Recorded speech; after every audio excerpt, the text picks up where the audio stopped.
Good evening. We're getting ready to start here. There are a few announcements I wanted to make before we started tonight. Usually, our attendance is much grander than this evening, but I do know, and some of you may not, and I wanted to tell you that Sister Heather passed away this week, and after a long and very spirit-filled fight, and she left a tremendous witness that said that she never lost faith for a moment.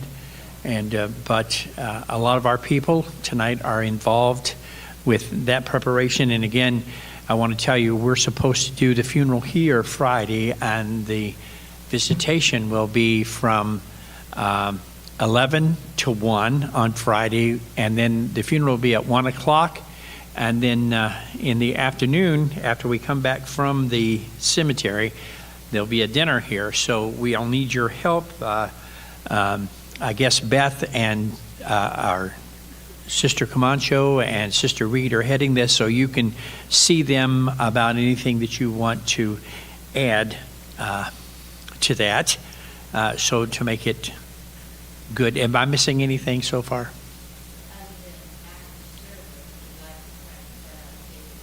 Okay. If we have anybody tonight available, we would like to set up the tables and chairs this evening for that funeral on Friday. So if you could stick around, we'd appreciate it. It looks like that whole entire young people section back there will be taken for granted this evening.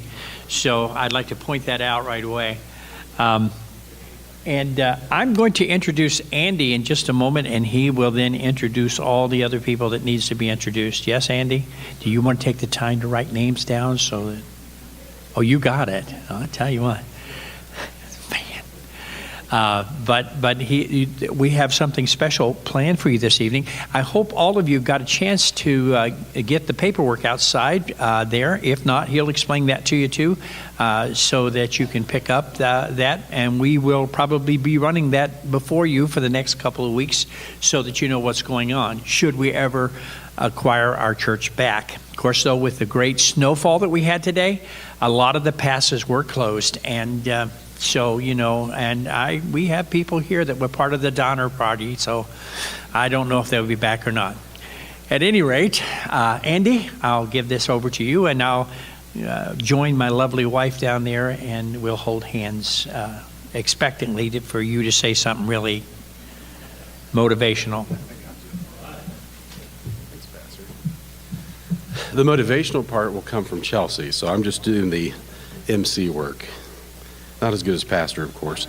He told me he wanted to be part of the audience tonight, so hopefully he can just relax and just take a little break from the teaching and preaching he does. And so most of you, everyone here, and most people probably watching, know Chelsea, my wife, Chelsea Burns. If you're a member of Christ the King, you've seen her in a number of different costumes and roles.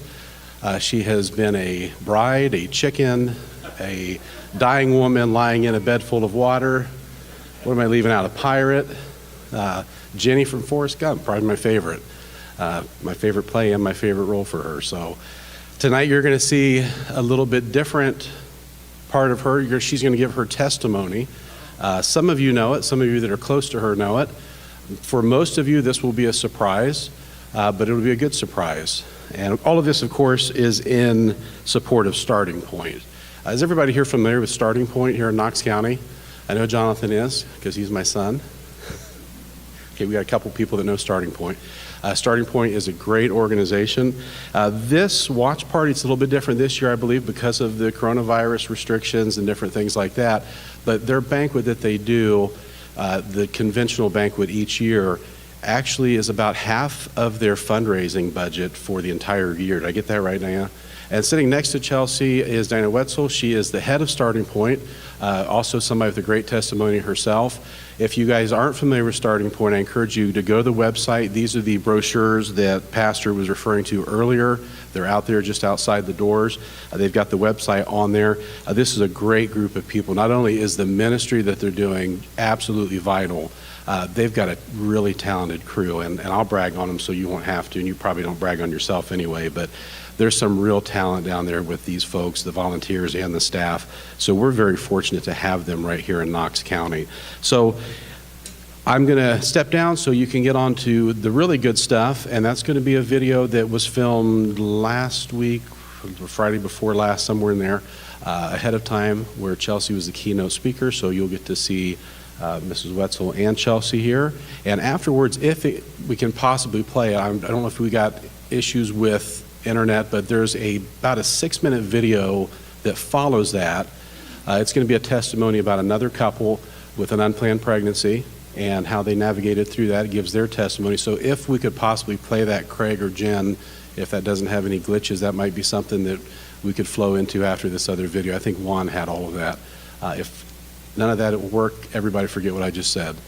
All right, so anything else? And from the back, without that, we will go ahead and, oh yeah, don't forget, outside, you may have noticed, there is a pile of desserts, and those are not just any desserts, those are from the alcove.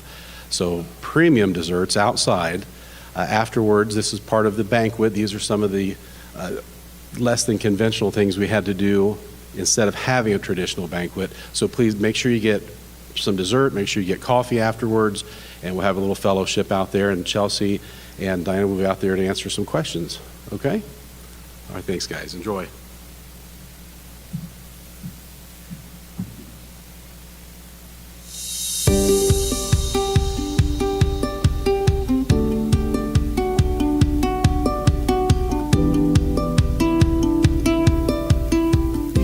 Hello and welcome to the Starting Point Annual Fundraising Banquet.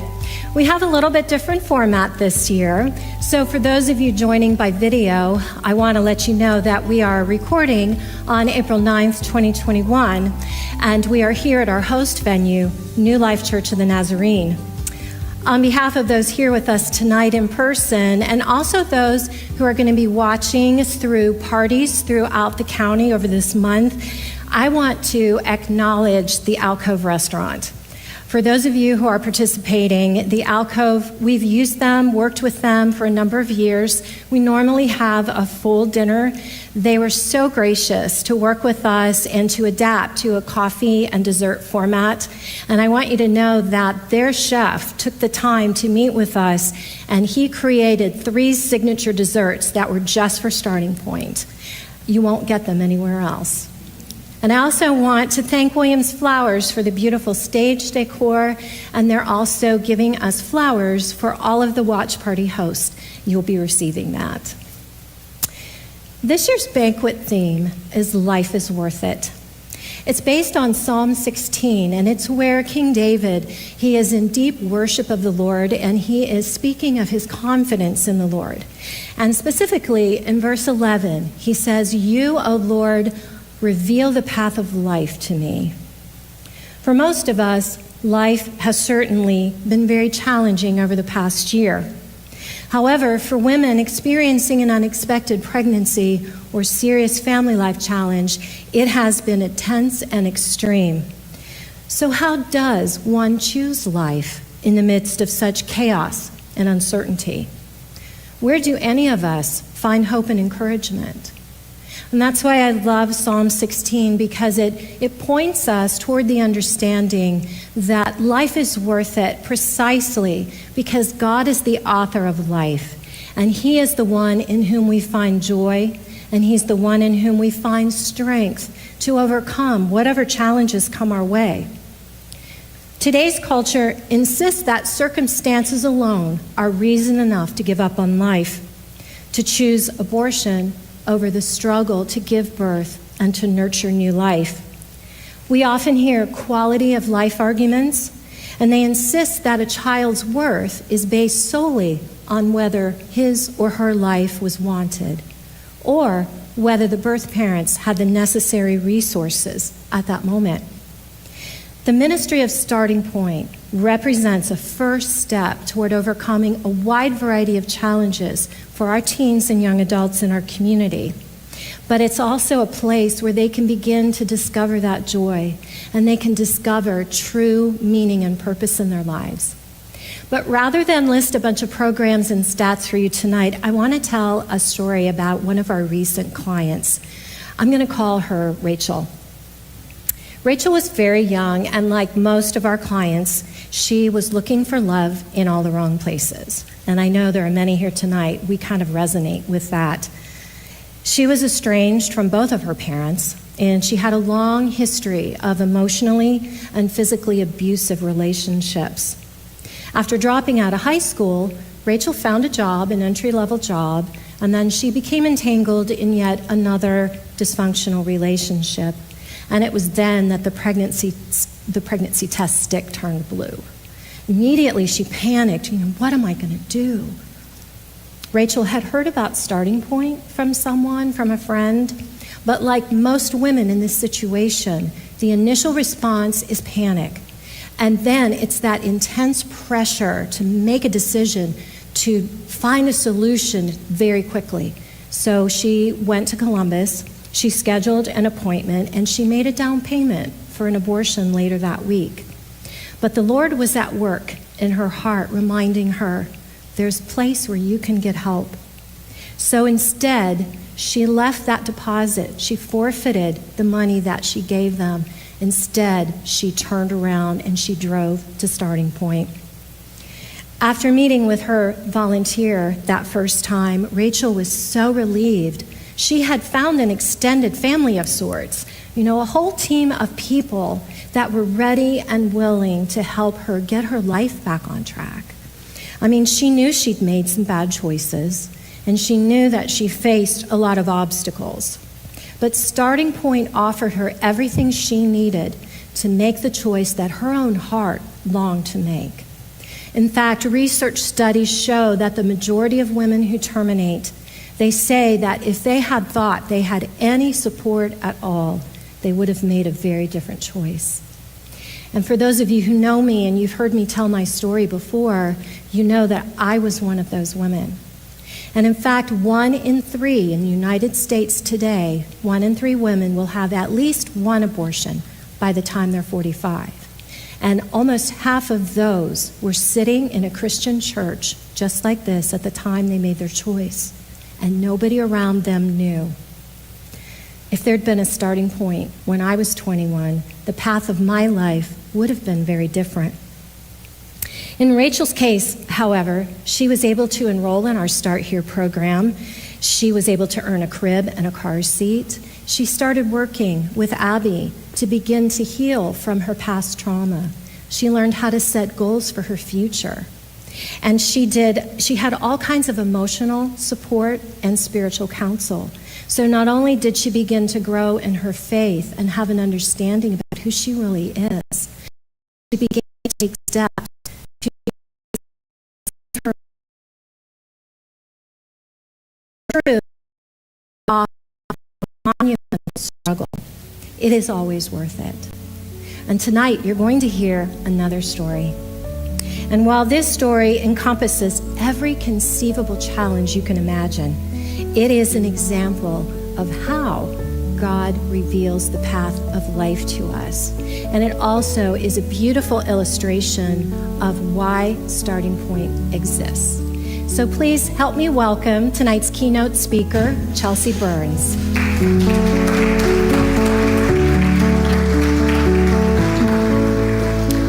Hey everyone. I want to start by thanking all of you so much for coming out to support this amazing ministry we have right here in our community. And not only is it right here in Knox County, but how about the women that run this place, right? They are phenomenal. So God has put some amazing women in here. He knew exactly what he was doing when he got this going. I am a small business owner where I work as a virtual assistant for clients all over the country. I sit on the board for the Mount Vernon Association of Police Chaplains, and I also run the first responder spousal support group called the Half Units. I run the hospitality ministry at our church, and I also am blessed to teach all the little ones at our church occasionally. So tonight, I have my wonderful husband with me, supporting me always. And many of you may know him. He's the patrol commander from the Mount Vernon Police Department. He's also the president of the Police Chaplains Association. Raise your hand if you've ever gotten a ticket from him. Just kidding. We don't want to know. We don't want to know. Andy and I have a spunky little 6-year-old daughter, and I have a handsome 14-year-old stepson. There's Jonathan and Ava. They keep me pretty busy. I like to tell everyone that I homeschooled and worked from home before everyone else did. So I did it before it was cool, or before it was forced, I guess. So tonight I want to share a story with you that showcases what Starting Point is really trying to lay on everyone's hearts. This story illustrates how every child, deserves a life regardless of where they were born on the socioeconomic spectrum. That the amount of money that someone has or lacks does not influence whether they get to keep their baby or not. So there was a 17-year-old girl, and her father had died when she was a toddler, and her mother was a frequent flyer at the local bar scene. And so you can imagine this girl does not have a lot of structure in her life. She doesn't have a foundation to build her life on. So with very little supervision, she was enjoying her high school years, partying it up with her friends. And one night she made a decision that led to a pregnancy with a young man from college who was not from the area. And that's where his story stops in this. So here we have a high schooler. She has no father, an unstable mother, no prospects for going to college or starting a career, and now she's pregnant. How is she going to take on this responsibility? How is she going to afford this? Because we all know babies aren't cheap. How's she going to provide even the very basic needs for a baby, let alone anything beyond that? What quality of life is she going to be able to provide? So with all these questions, she decided to terminate the pregnancy. It really seemed to be her only option, and I can speculate, but I would only guess that in her mind, she was probably doing what she thought was best for the baby, since she knew she wasn't going to be able to provide and that the child would eventually go without. So she made an appointment, she borrowed the money, but when the time came, she could not go through with the abortion. For some reason, she changed her mind. Sounds like a happy ending, right? No. I'd love to tell you that that's where it ended.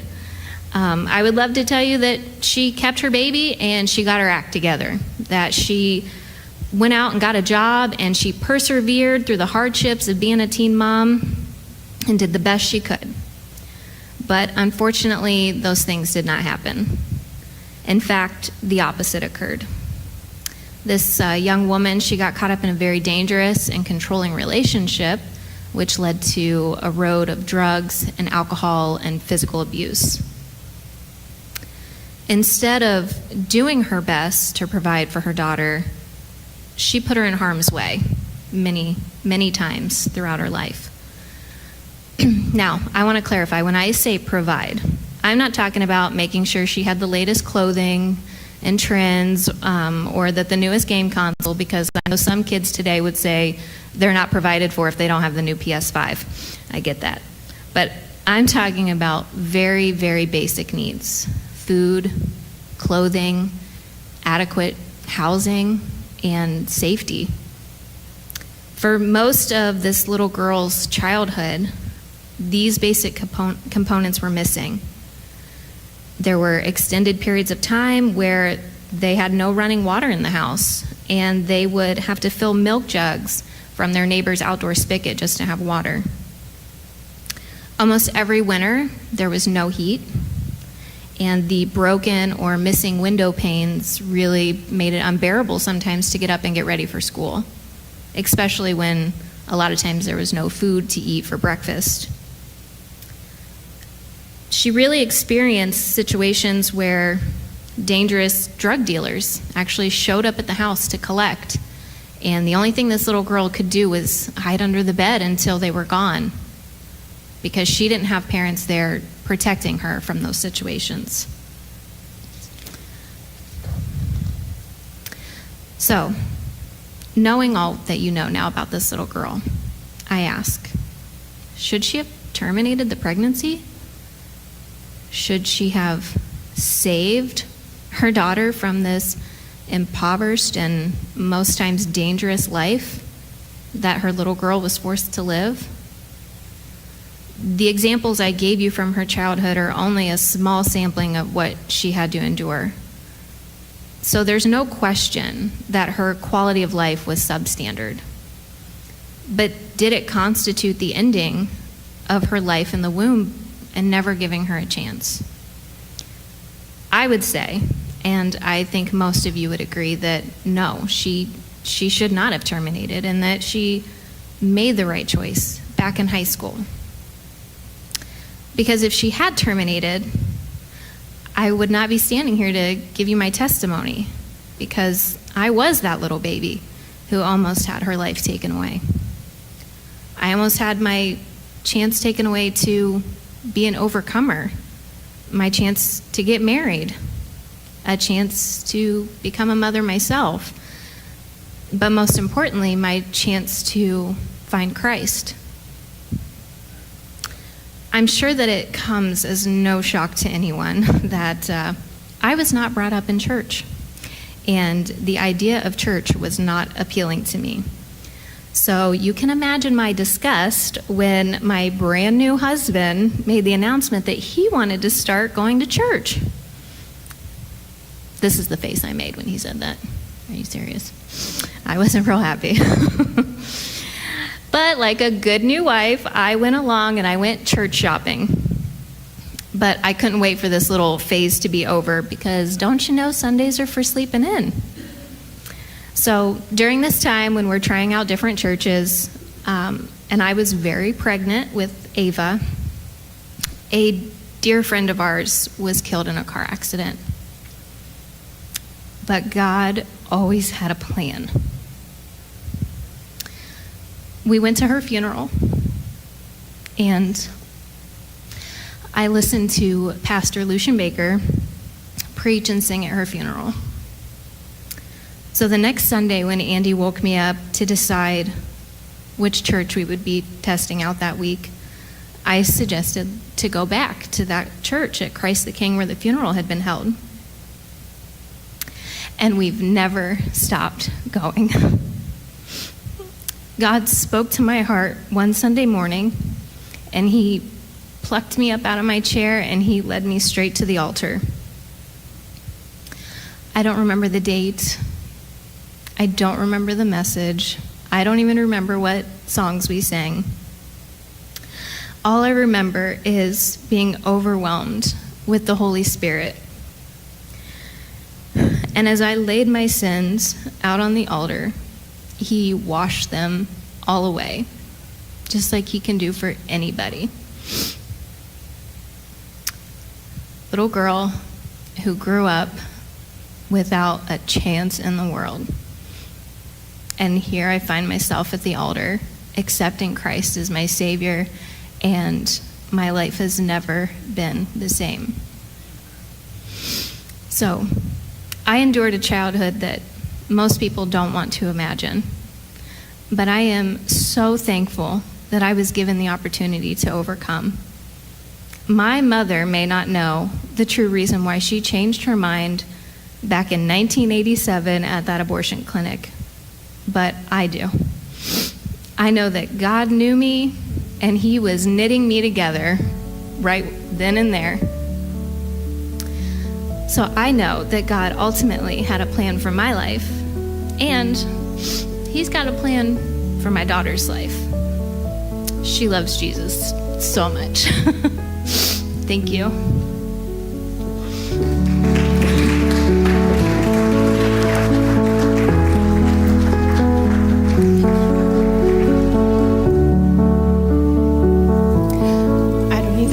say. God never promised us that life would be easy, but He did promise that it's worth it and that we would never have to walk that path alone. This is not only true for those facing pregnancy decisions, but it's also true for the leadership of Starting Point over the last year. So tonight, I want to take just a couple minutes and boast in the Lord, so to speak, over how God demonstrated His leadership and the promise of His presence with us in the staff and the board of directors this past year. First of all, God literally planned ahead of time by inspiring our client services director, Abby, to subscribe to a new educational curriculum that had a streaming service. We had never had that before. But as soon as we needed it, it was there. And all of our Start Here clients, they did not miss a beat in any of their learning and their earning, and they continued to accumulate what we call their boutique bucks.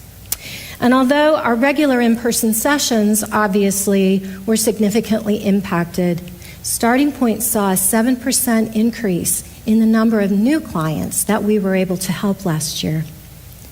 When the elementary schools shut down, the Lord inspired us to create a new pen pal type journaling system for our fifth grade girls in the Girls Investing in Girls program so that they could continue connecting with their MV&U student mentors. We also launched an interactive web page that's dedicated to the recovery of reproductive loss.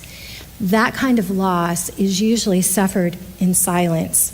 For those facing infertility, miscarriage, early infant loss, adoption placement grief, and of course, abortion recovery, this virtual service offers a completely confidential first step on that healing journey, and anyone can get on our website now and take advantage of that. Though some of our long-term client advocates needed to retire in 2020, God was already at work. He was stirring in people's hearts, and literally we've had a steady stream of new client advocates connect with us. And I know Abby and I both have just been amazed at God's provision that way. We also knew that 2020 was going to be really tough financially, regardless of the pandemic, because we needed to find a new building tenant. But again, the Lord was already at work setting things in motion, and we connected with Dr. Amanda and her team at Amazing Eyes Family Vision Care. It happened at just the right time. We didn't even have to go 1 month without a building tenant and without that rental income, which meant so much to us in the summer because all of our fundraising events had been canceled. So our faith began to grow. And as it began to grow, we sensed God calling us to take one more really bold step. He was calling us to go ahead and make the purchase of new ultrasound technology because that had been on our goal list for that year. And I don't mind telling you, that did make me a little nervous to put that outlay of capital at that time. But we did, and it is amazing what the material and the machine that we have right now. Not only can moms hear that heartbeat at the earliest possible stage, but it has a mobile capability, and we can offer mobile ultrasound services for anyone who really needs that. Of course, none of this would have been possible without all of you, our Starting Point family of donors.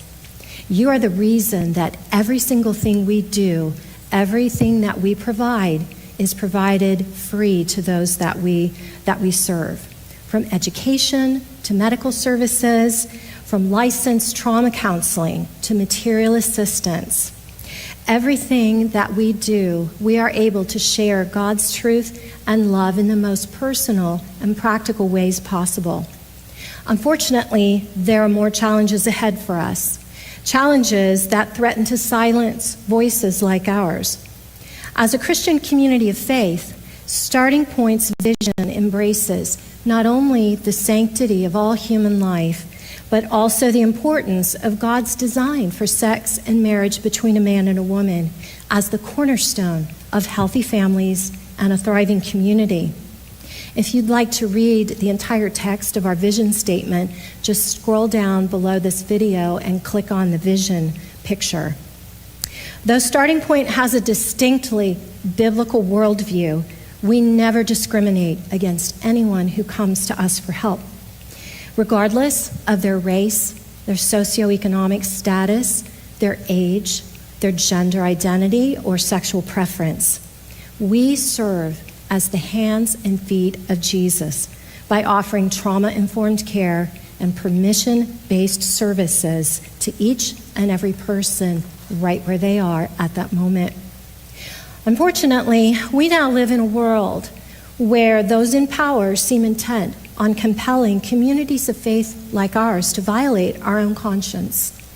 Legislation is now in the wings that would compel us to refer for government-subsidized abortion and also promote high-risk, unsupervised telemed chemical abortions, or DIY abortions as they're known. We're also being pressured to embrace critical theories that promote and exploit gender confusion in children and teens. Historically, gender dysphoria has affected only the tiniest sliver of the population, 0.01%. And prior to 2012, young girls like those in our 5th grade program did not even appear in the scientific literature at all. However, in the past decade, there has been an enormous surge in girls ages 11 to 21 self-identifying as transgender.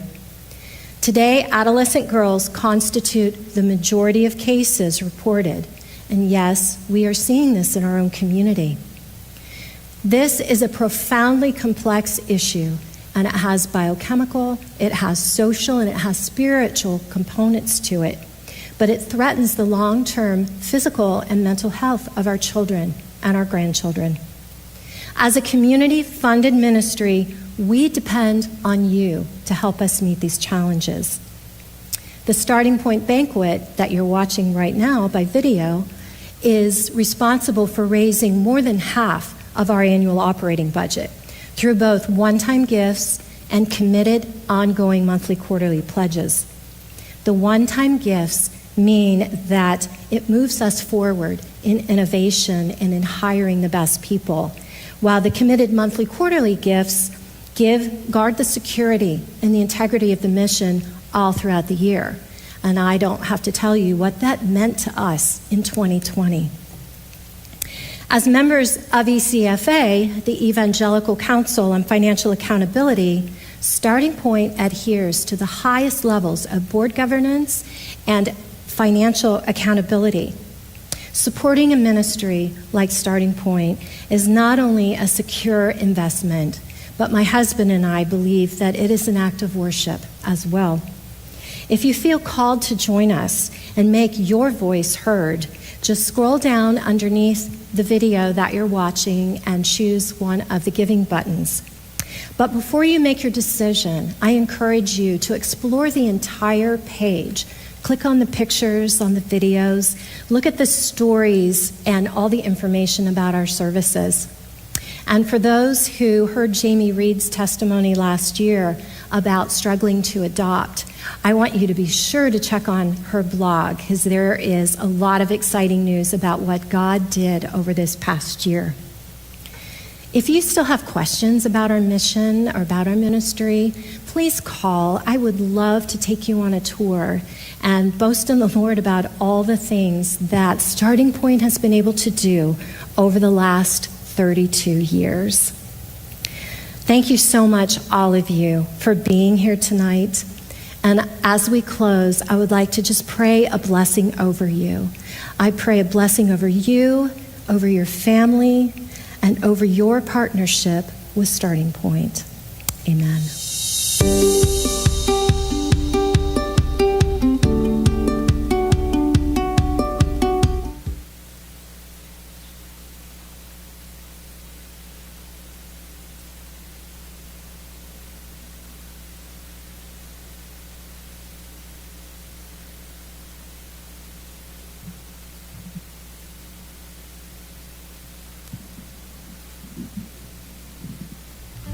Our story began nearly 10 years ago, back in 2012. I was starting my sophomore year of college in South Carolina. I was hanging out with friends, going to football games, and riding around campus in my awesome Mustang. I had an amazing boyfriend, James, and we hung out as often as we could. The past year had been pretty difficult for us, especially for James. My family had just moved to Ohio for my dad's job, and James had lost his grandfather, his mother, and his father, all within the span of a year. It was hard, but we were doing our best to make it work and to keep moving forward. Then, in the beginning of December 2012, we found out that I was pregnant. To say we were scared would be an understatement. We were still barely kids ourselves. How were we going to raise and care for a baby? And I had a full ride scholarship to my college, but if I were to move with my parents out of state, I would lose all of my financial aid. It was difficult, but after a lot of discussion, James and I decided to move to Ohio so my parents could help us. I was at least moving in with my family, but James was leaving behind everything he had ever known. It was one of the hardest decisions he had ever had to make. I stayed with my parents and continued to go to school, baby bump and all, and James immediately found a job and an apartment. Then, in August 2013, our beautiful daughter Lily was born. Our whole family, but especially me and James, were so in love with her. But that wasn't the start of our happily ever after. Things were still difficult for several years after that. I was still trying to attend classes with a newborn at home, and James had to pick up a second job so that we would be able to afford everything Lily needed. It was honestly really hard. With both of our schedules, there were some weeks James couldn't even come out and see me and Lily. He came out as often as he could, but we both never felt like it was enough. I remember being on the phone with James and just crying because it felt like we were working so hard and we just weren't getting anywhere. This great future we had envisioned for our little family just seemed so far away. But we persevered, and by the grace of God, things finally began looking up. James officially proposed, and he got a promotion at work to manage his very own store in Mount Vernon. We got married on January 1st, 2016. We had just a small ceremony with our closest family, and we were so excited to finally begin our life together as a family of 3. We bought our very own home shortly after. Then, in April 2016, I finally graduated with my Bachelor of Social Work degree. I was named Student of the Year for social work as well. Not 1 month later, we found out I was pregnant with baby number 2. We were so excited, and Lily couldn't wait to be a big sister. I started working at Starting Point, and I had the opportunity to share my story with other girls facing an unexpected pregnancy. Then, in February 2017, our son Jace arrived, completing our little family. James and I now have been married for 5 years. Lily is 7 years old and in 1st grade, and Jace just turned 4. We have our beautiful home, jobs we both love, numerous vehicles, including 3 motorcycles, and even a Lamborghini.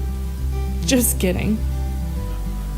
It's amazing to look around and see where we are now compared to all those years ago when we first found out I was pregnant. Looking back, I really think God allowing me to become pregnant was what saved me and James. In the midst of our darkness and our sinfulness, God showed us the beauty of life and gave us something worth living for. He brought us to Ohio and connected us with loving, Christ-fearing people who brought us closer to the Lord and closer to each other.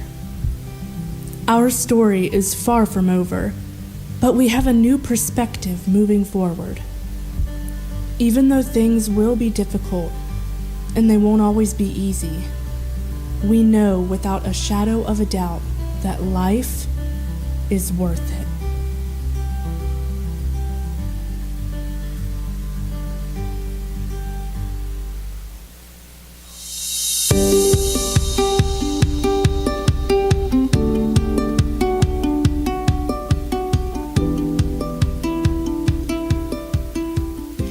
Hello and welcome to the Starting Point Annual Fundraising Banquet. I have to sit back down again. All right, Chelsea, thank you for sharing your testimony. I think that was probably new for just about everybody. So Diana doesn't know this, but I had a nice compliment here not too long ago, actually. I guess it's kind of a testimony in and of itself. Just prior to the election, our chief chaplain and I, we do a podcast, and it's about a monthly podcast. And we thought before the election, we don't want to come out and necessarily endorse one party or the other, but we believed we really needed to educate people when it came to the issue of life and the protection of the preborn. And so we did an entire show, or planned an entire show, just on that topic. So I'd reached out to Diana Wetzel that morning, pretty late notice. And as I talked to her on the phone, I realized we can't do this show alone. We're going to bring Chelsea on. She's going to talk a little bit about what you saw tonight. But Diana had information that I'd never heard before, and I felt that I was somebody that really tried to keep up on the issue. She agreed at the last minute. Yeah, I'll do it. I'll come do the show. And it turned into probably an hour and a half long venture or something like that. The response was really great. In fact, I think that's our highest rated or our highest listened to podcast to date. Here about 2 months ago, I had somebody approach me that Chelsea and I have known for many, many years. And he is somebody that I would say probably is a little bit left of center in his leanings, to say the least. He says, hey, I caught that thing that you and LJ did. I said, what are you talking about? He said, the podcast, the preacher and the policeman thing you do. He said, I listened to the one about abortion. And I said, yeah, it's probably my favorite one so far. What'd you think? And he said, well, I got to say, you swayed me. And I was shocked. This is somebody that, by the way, not only does he have views that are very much different than mine, he's also somebody who is very stubborn. As much as I love him, he's a stubborn person. And so when he told me this, I thought, wow, we got to him. Who else could we have gotten to? Because he's kind of a thick-headed guy. He said, you know, you had Diana on there. He doesn't know her, but he said, you had that woman on there from Starting Point. I said, yeah, that was Diana. He said, man, I couldn't believe it. He said, she just had the information right now, just like that.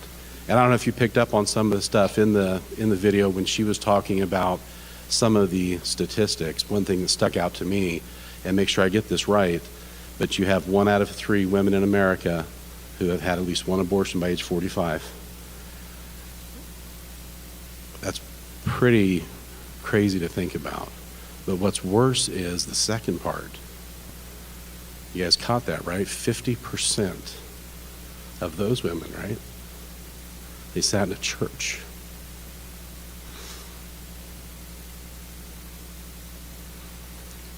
I don't know why.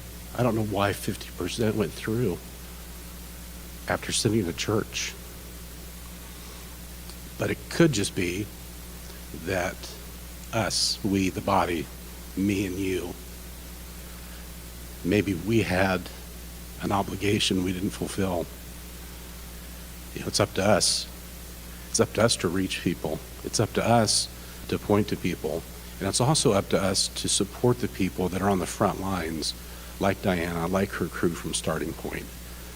Those are the people that really get in there and roll up their sleeves, and they're reaching those folks. And I'm not saying it's the fault of the church, because we may have people in our lives that we don't know what they're going through. They're not going to open up to us necessarily. They certainly probably won't visit here. And the first time they see us say, hey, I'm pregnant, I'm thinking about an abortion. What do you think of that? It's still our responsibility that we're aware that there's a world out there that is a casualty in a sense, because we all know, and how many believe, this is spiritual warfare. That's exactly what it is. It goes beyond political agendas. It goes beyond political parties. It's bigger than the politicians. And so when we did our show, our idea was not to endorse one party and disparage another. It just so happened that one party at the time had 0 pro-life candidates, and that another party had several candidates that defended the preborn. But at the end of the day, if we didn't accomplish anything else, we reached that one person, that one friend of mine. And I don't know what kind of impact that'll have, and maybe I'll never know this side of eternity, but each one of us has that responsibility, whether it's through a podcast or a donation or volunteering. And so we have that opportunity right here in Knox County with Starting Point. And so I'd encourage you that if the Lord lays that on your heart to give, this is the time of year when they really rely on our giving and your obedience to the Lord if He calls on you to do that. So I'm very grateful, Diana, for everything you do, everything that your team at Starting Point does. Chelsea, thank you for sharing your story. I'm sure that was new to a lot of people. And I'm also very glad that you're here and that you were spared that. So I think everybody else is too. So again, I'm keeping you from dessert. I don't want to be the thing that stands in between you and what the alcove has made. And so please get one of these on your way out, and please check out their website. Please pray about giving. Really seek the Lord on this, guys. We are in spiritual warfare, and we are to protect the preborn. I think that we are going to someday be held very accountable as a nation for what we've allowed to happen in these last 45 years, 5 decades worth since Roe v. Wade. So please check out the website, pray about this, and if the Lord lays it on your heart, please support Starting Point. Other than that, Pastor, is there anything else that I need to bring up that you'd like to talk about? Any announcements I'm missing? Okay, all right. Marilyn?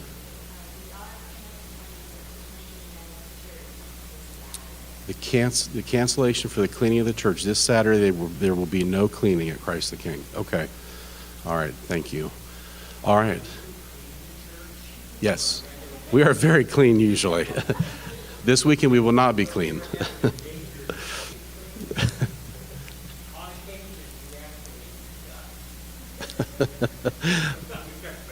All put on hold. Yeah, we normally dust. We normally clean. All right. I will dismiss with prayer. We're still doing the dollars, I believe. If you want to bring up your dollars to the altar for our Wednesday night giving. Other than that, if you'll bow your heads. Father, I thank you that we were able to assemble tonight, and I thank you for what we got to hear in the way of testimony, the information that was given to us. And Lord, I pray that you lay it on our hearts that we do something with what we heard. We don't want to just be hearers of the word. We want to be doers of your word. Lord, we want to be your hands and feet.